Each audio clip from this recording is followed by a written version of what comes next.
పశ్చిమ గోదావరి జిల్లా తాడేపల్లిగూడెం పట్టణం పలు వార్డుల్లో ఎన్టీఆర్ భరోసా పెన్షన్ పథకం కింద పెన్షన్దారులకు పెన్షన్ అందించిన ఎమ్మెల్యే బొలిశెట్టి శ్రీనివాస్ గత ప్రభుత్వం తర్వాత ఏర్పడిన కూటమి ప్రభుత్వం గత నెల ఎంతో ప్రతిష్టాత్మకంగా తీసుకుని పెన్షన్ పెంచడంతో పాటుగా 4,000తో పాటుగా అదనంగా 3,000 యాడ్ చేసి 7,000 గత నెల పంపకం చేసిన నేపథ్యంలో ఇప్పుడు ఈ నెల కూడా అంతే ప్రతిష్టాత్మకంగా 4,000 చొప్పున పెన్షన్దారులకు అందించడం అనేది పెన్షన్దారుల్లో ఆనందం వెల్లువిరుస్తున్న నేపథ్యం అయితే ఉంది. ఈ కార్యక్రమంలో ఏదైతే బొలిశెట్టి శ్రీనివాస్ ఎమ్మెల్యే పాల్గొన్న కార్యక్రమంలో తాడేపల్లిగూడెం ఇన్ఛార్జ్ తహసీల్దార్ శివరామకృష్ణ, మున్సిపల్ కమిషనర్ మురళీకృష్ణ, సచివాలయం సిబ్బంది పాల్గొన్నారు.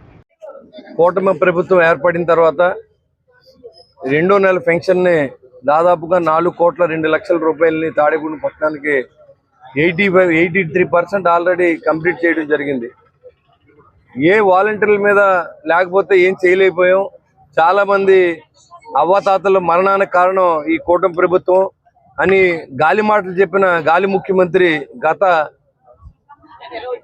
5 సంవత్సరాలుగా మరి జగన్మోహన్ రెడ్డి చేసింది ఏంటో మీకు అర్థమై ఉంటుంది. ఇప్పటి 100 కోట్ల రూపాయలని వాళ్ళ కార్యకర్తలకి నగదుగా ఇచ్చి కనీస రోడ్లు లేకుండా, సౌకర్యాలు లేకుండా ఇటు పట్టణాలు కానీ పల్లెటూర్లు కానీ అస్తవ్యస్తంగా చేసినటువంటి ఘనత జగన్మోహన్ రెడ్డి దక్కుతుందని కూడా తెలియజేస్తా ఉన్నా.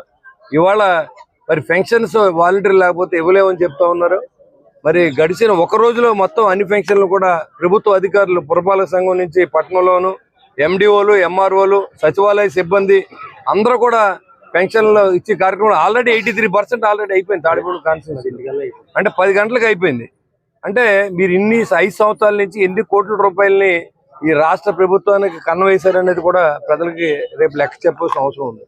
ఉన్న అధికారులు పని చెప్పకుండా, నిధులు లేకుండా, విధులు నిర్వర్తించకుండా అధికారుల్ని బొమ్మల్లా కూర్చోబెట్టి రాజకీయాల్లో డబ్బు దండుకునే విధంగా మీకు నచ్చిన అధికారులు వేసుకుని ఈ రాష్ట్రాన్ని దోపిడీ చేసిన వైసీపీ ప్రభుత్వానికి తగిన బుద్ధి చెప్పారు. ఇవాళ రాష్ట్రం అంతా కూడా ఇవాళ పెన్షన్ ఇస్తూ ఉంటే మరి చంద్రబాబు నాయుడు గారు ఏదైతే సూపర్ 6లో భాగంగా కూటమి ప్రభుత్వం అంతా కూడా మరి ఆ చంద్రబాబు నాయుడు గారికి మద్దతు ఇచ్చి అందరూ కలిసి ఆయన ముఖ్యమంత్రి చేసి ఏదైతే మొదటి నెల 3 నెలలు మనం ఏదైతే ప్రామిస్ చేసాం ఆ రోజు నుంచి 3,000 రూపాయలు, 4,000, 7,000 ఇవ్వడం జరిగింది. మరి డిజేబుల్కి 6,000 ఇచ్చాం, కిడ్నీ పేషెంట్ 10,000 ఇచ్చాం. మరి ఏదైతే టోటల్ డిజేబుల్డ్ మంచాన్ని పట్టిన వ్యక్తులు 15,000 కూడా ఇవ్వడం జరిగింది. మరి అదేవిధంగా ఈ రోజు రాష్ట్రంలో ఆర్థిక వ్యవస్థని పూర్తిగా చిన్నాభిన్నంగా ఉన్న పరిస్థితుల్లో ఈ రోజు జీతాలు ఇవ్వాలి.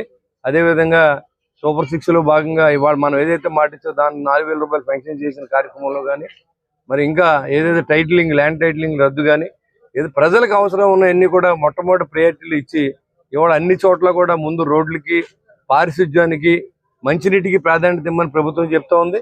దాంట్లో భాగంగా అధికారులందరూ కూడా మన జరిగిన మరి వాళ్ళ వర్షంలో మీరు చూసారు. ఎలాంటి వర్షం వచ్చినా సరే తాడేపల్లి ఊళ్ళో మరీ పల్ల ప్రాంతాలు తప్ప ఉన్న చోట్ల అన్ని కూడా అధికారులు చాలా బాగా సర్వీస్ చేశారు. వాళ్ళందరూ కూడా ప్రశంసలు తెలియజేయడం జరిగింది. ఉన్న దాంట్లోనే మనం ఈ మన పట్టణాన్ని డెవలప్ చేసుకునే విధంగా మరి అధికారులని మనం సహకారం అడిగాం. ఖచ్చితంగా అందరూ కష్టపడి పనిచేస్తూ ఉన్నారు. ప్రజలు కూడా కోఆపరేట్ చేయండి. మరి ఏదైనా మున్సిపల్ అధికారులకి కోఆపరేట్ చేసి పారిశుద్ధ్యం విషయంలోనూ, ప్లాస్టిక్ని డివైడ్ చేయడంలో కానీ, తడి చెత్త పొడి చెత్త వేరు చేయడంలో కానీ మీ అందరి సహకారాన్ని పురపాలక సంఘం అందిస్తూ ఉంది. ఎందుకంటే మేట్లు లాంటి కొండలాగా ఇవాళ శానిటేషన్ సిబ్బంది మరి అవన్నీ కూడా ఇవాళ క్లియర్ చేస్తూ అవుతుంది. ఇంకా పల్లెటూర్లు చూసుకుంటే ఇవాళ ఏ పల్లెటూరులో కూడా కనీసం సిల్ట్ తీయలేదు.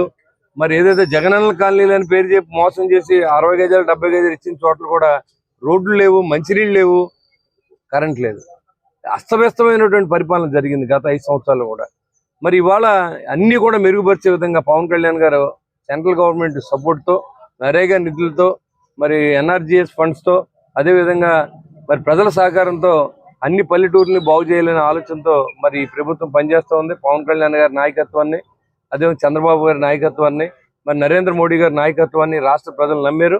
ఖచ్చితంగా రాష్ట్రాన్ని ముందంజలో నిలబెడతానికి మేమంతా కూడా ఆయనతో కలిసి ప్రయత్నం చేస్తాం. ఏదైతే మీకు మాట ఇచ్చామో దాంట్లో భాగంగా ఇవాళ పెన్షన్స్ కార్యక్రమం దిగ్విజయంగా 2వ నెల కూడా పూర్తయింది. మరి రాబోయే రోజుల్లో కూడా ఇలాంటి పరిపాలన ఉండదు తప్ప ఎవరిని ఇబ్బంది పెట్టి మరి అలా ఉండదని చెప్పి మీ అందరికి తెలియజేసుకుంటూ మీరు అందరూ సహకరించండి. మీ సహకారాన్ని కూడా అందిస్తూ ఉన్నాం. మరి మనకు ఓట్లు వేస్తే అన్ని పనులు అయిపోతాయన్న నమ్మకంతో ఓట్లు వేశారు. ఖచ్చితంగా ఆ దిశగా పరిపాలన జరుగుతుంది. కాకపోతే ఏంటంటే కొంచెం డబ్బులు ఇబ్బందులు ఉన్నాయి కాబట్టి వర్షాకాలం వెళ్ళిన ఈ రోడ్లన్నీ కూడా మనం మొదలు పెట్టిస్తాం, డ్రైన్లన్నీ మొదలు పెట్టిస్తాం. ప్రజలకు కావాల్సిన మంచినీరుని ఇచ్చే విధంగా సెకండ్ సమ్మర్ ట్యాంక్ని సంవత్సరంలో ప్రజలకు అంకితం చేస్తాం. ఇవన్నిటికి మీ అందరి సహకారాన్ని అందిస్తూ మీరు మమ్మల్ని గెలిపించినందుకు మీ రుణం తీర్చిన అవకాశం మీ సేవకుడు గౌరవించాలని చెప్పి కోరుకుంటూ సెలవు తీసుకుంటాం.